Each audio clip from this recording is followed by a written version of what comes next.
Now, how's this for a dangerous-sounding introduction? He's a member of the Voodoo Extreme Unicycle team, Britain's top trials, street and mountain unicycle display team, a three-time Scottish street champion and a Guinness World Record holder. Please welcome from Edinburgh, Jason Auld!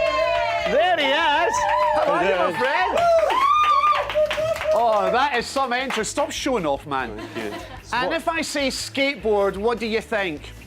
Noise and nuisance, or heaven is a half-pipe? Well, it's certainly that for my next guest. He's one of Scotland's top skateboarders, an extreme sport made up of drops, kick turns, full cabbies and melon grabs. Ooh, matron. And a man who last week thought jumping over Edinburgh Castle sounded like a good idea. Please welcome, from Glasgow, Andy Ewan!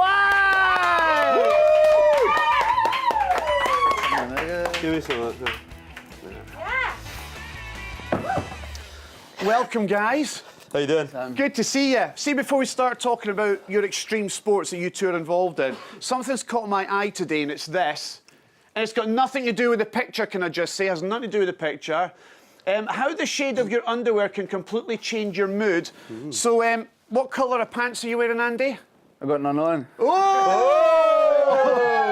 Jason, what colour pants you got on? Yeah, and I'm glad we met before you asked me this. Black. Black, OK. Yeah. I'm going to tell you what that means later in the show. Tease. So that's to come.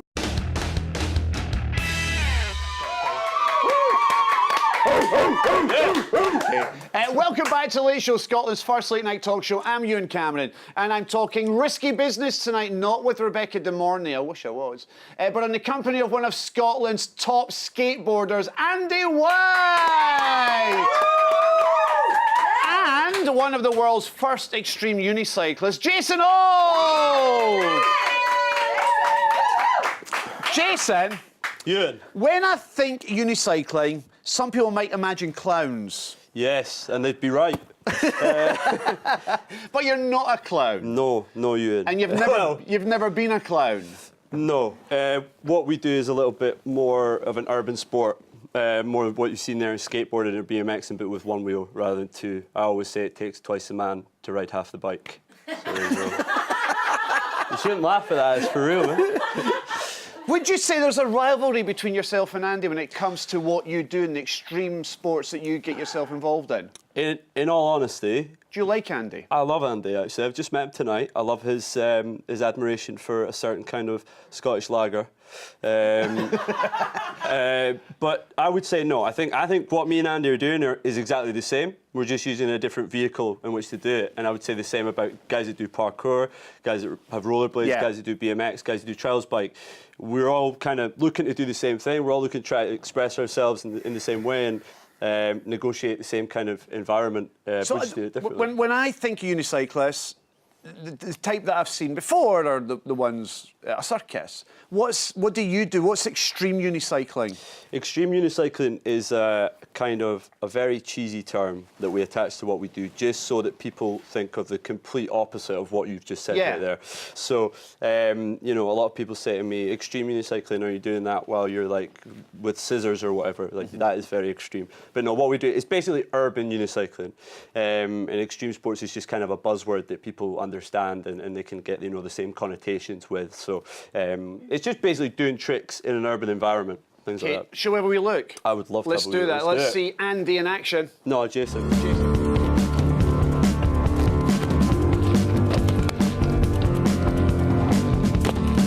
You have tough days and you think, geez, like I'm an extreme unicyclist. This is ridiculous, you know? You explain to people what you do for a living and they're like, how do you make money out of that? And I'm like, I don't know. I'm still trying to find out. We've been going out really early in the morning to try and find places as empty as they can be so we can use them to their full potential without any other distractions.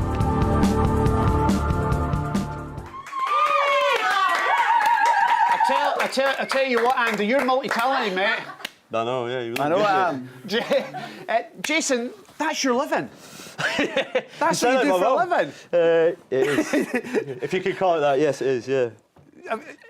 But that's what you do full time. That's what you do. That's your life. It is, yes. It's what I do full time. You know, you're not here for a long time, you're here for a good time, Ewan. So you want to dedicate as much of that time as to something that you care about, which is what Andy's clearly done as well. So. And it's taken you all over the world, like Andy. It has, yeah, it has. Luckily not with Andy. But yeah, no, I've been to the Middle East, I've been to the States, I've been all over Europe. It's been...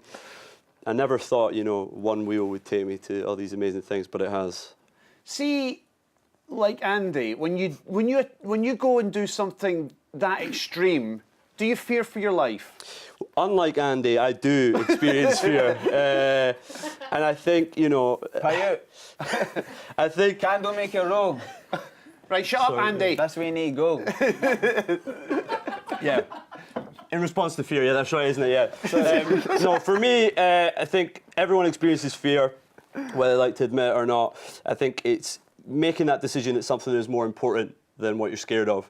And, you know, as we discussed before, if you've put in the hours to train and you've got that ability, you just have to block out that fear and tell yourself, well, actually, I know I can do this. And it's very liberating when you actually eventually do it. Like when I know you don't want to talk. Yeah, applaud that. Yeah. Get that on a meme. Get that on a meme, please. So Jason, see, when you've been doing this for years, have you found yourself in a situation where you have injured yourself quite seriously?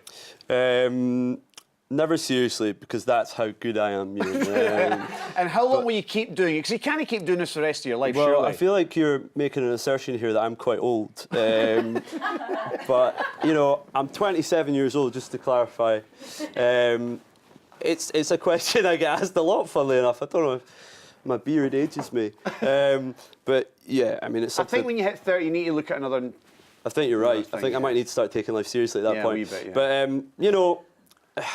You're only as old as the woman you feel, so... That'll be 40 for me. Hopefully I can keep going for as long as I can, you. Good basically. man. Jason Auld! Thank you to Wings Edinburgh. Now here's Moira, now with news of your pants. The colour of the pants that you wear will kind of like describe the kind of mood that you're in for that day. So we put this out on social media. What have we got? Okay, I've got no idea what to expect from Go on this. then, you tell me, and I've got what it says. Robert Baggett says, my wife is wearing purple pants. Purple. I'm compassionate, hug me. Well, there you go, Robert, fire in. Mike Malone says, sky blue. Sky blue. I'm executive, trustworthy and self-reliant. Sensible, That's how Mr. you're feeling Sensible today. there. Alan Madden, black. Oh, black. Black is I'm trying to control you. Oh, no. That's not good. That's you, Jason. That is me. My mum always says I'm quite controlling. Well, that's what it says about you, my friend. If you wear black pants, you're quite controlling. Well, it's so not a good thing. What if you don't wear any pants? Means I'm horny as... There, dude. I'm in love, by the way. Just I had to say it. get off this. He's a filth bag, that's what it means. What colour pants are you wearing, Ewan? I'm green. I thought you were a Jambo. I'm secure and care about others. You're a Jambo. You can't wear green pants. Ross Kennedy said, red, white and blue, Union Jack. Red, white and blue. So red is I'm sexually active. White is a no-go. And what was the other one? And blue, I'm an executive. What's wrong with white? White's not good. What colour are you wearing? Black, always black. It's easy to wash. You're a control freak. I can tell. Just like Jason. You tell. can tell that, yeah. I've got to put up with this every night. Get out of here. Yeah, you two are great for each other. Anyway, do you think we should bring this show to an end? I think we should, let's actually. keep going, let's keep going. That's the end of Thursday's Late Show and almost the end of Thursday. Thank you, Andy! Thank you, Jason! Thank you, Moira, and thank you all for watching. Have a great Friday. Join me again tomorrow at 10:30. Have a great night. Take care of my wee board then.